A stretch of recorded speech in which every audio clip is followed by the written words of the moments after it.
मैं पुलवामा में रहता हूँ sir. Pulwama is been in news for good and bad reasons in last many years. और पुलवामा अटैक के बाद अनफॉर्चुनेटली एक टैबू इस्टेब्लिश किया गया हमारे ज़िले के ख़िलाफ़। इस पुलवामा ज़िले को वायलेंस से, उस इफेक्ट से निकालने के लिए डेवलपमेंट का एक अहम रोल है सर।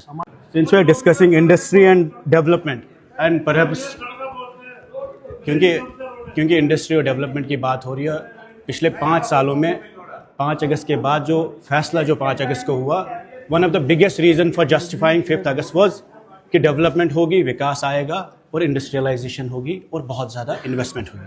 हकीकत ये है सर, डिप्टी चीफ मिनिस्टर साहब को मैं बोलता हूँ 50% डिफरेंस है और कम इन्वेस्टमेंट हुई है जब से इंडस्ट्रियलाइजेशन की यहाँ पे बात हुई है। कोई इन्वेस्टमेंट लार्ज स्केल पे हुई नहीं है। There is a larger concern in Jammu and Kashmir in the name of industrialisation and development कि हमारे रिसोर्सेज को, ज़मीन को, पानी को, पत्थर को, कंकर को, सैंड को, it has been put on sale. There is a feeling is in Jammu. और जम्मू में जब तवी की बात होती है, जो लूट मचा जम्मू में, कश्मीर में भी, लोगों का ये खदशा है कि हमारी ज़मीन को सेल पे डाला गया है। हमारी ज़मीन जो ट्रांसफ़र हुई है इंडस्ट्रियल डिपार्टमेंट को कई इलाकों में सर, उस पर लोगों की पार्टिसिपेशन नहीं थी क्योंकि पॉपुलर गवर्नमेंट नहीं थी। उन सब चीज़ों पे और जो मेजर डेवलपमेंट प्रोजेक्ट्स इस वक्त कश्मीर में हो रहे हैं, चाहे लैंड एक्विजिशन के मसले हो, इंडस्ट्रियलाइजेशन के मसले हो, उसमें एनवायरनमेंट क्लियरेंसेस या एनवायरनमेंट असेसमेंट्स नहीं हुई है। उन सारे प्रोजेक्ट्स में sir there is a huge concern in people that this development is going to bring a large scale devastation and destruction. एक वेटलैंड्स इफेक्ट हो रहे हैं, उसके बाद जो फ्लोरा फाना पे असर पड़ता है। तो इन सब चीज़ों पे थोड़ा बहुत इंडस्ट्रियल डिपार्टमेंट, क्योंकि पहले सरकार नहीं थी, अब सरकार है, कहीं ना कहीं इन चीज़ों को रिव्यू करने की ज़रूरत है। जब हम ये कहते हैं मेन स्ट्रीमिंग, डेवलपमेंट, नेशनलिज्म, ये सख्ती से नहीं हो सकता। तो पुलवामा में एयरफोर्स का सबसे बड़ा स्टेशन है सर। स्ट्रेटेजिक रोड हमने रिक्वेस्ट भी किया था डिपार्टमेंट को कि उस रोड का अवंतीपुरा एम्स की तरफ जब हम जाते हैं पुलवामा तक, that should be include as a strategic road. और पुलवामा से श्रीनगर महज 30 किलोमीटर है सर। रोड की खस्ता हालत है, उसकी वाइडनिंग होनी चाहिए।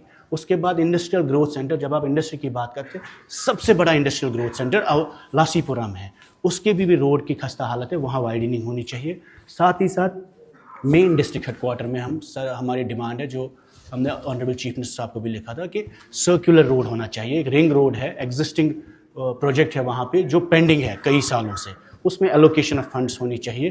तो ये हमारे कुछ कंसर्न डेवलपमेंट के हिसाब से, और क्योंकि लेबर और एम्प्लॉयमेंट भी, और आपने इंडस्ट्री की बात की है, इंडस्ट्री के हवाले से सर हमारे कुछ कंसर्न है, जिनमें सिंस जैसे सभी लोगों ने यहाँ पे कहा कि ई टेंडरिंग हो रही है, हमारे ठेकेदार दे आर नॉट कॉम्पिटेंट के वायलेंस की वजह से वो ई टेंडरिंग में कम्पीट ही नहीं कर पाते हैं। उसमें भी गवर्नमेंट को कहीं ना कहीं कॉम्पैशनेट व्यू लेना चाहिए कि यहाँ के लोग कि कॉन्ट्रैक्ट्स में कम्पीट कर सके, उसके साथ साथ उनको ज़मीन मिल सके।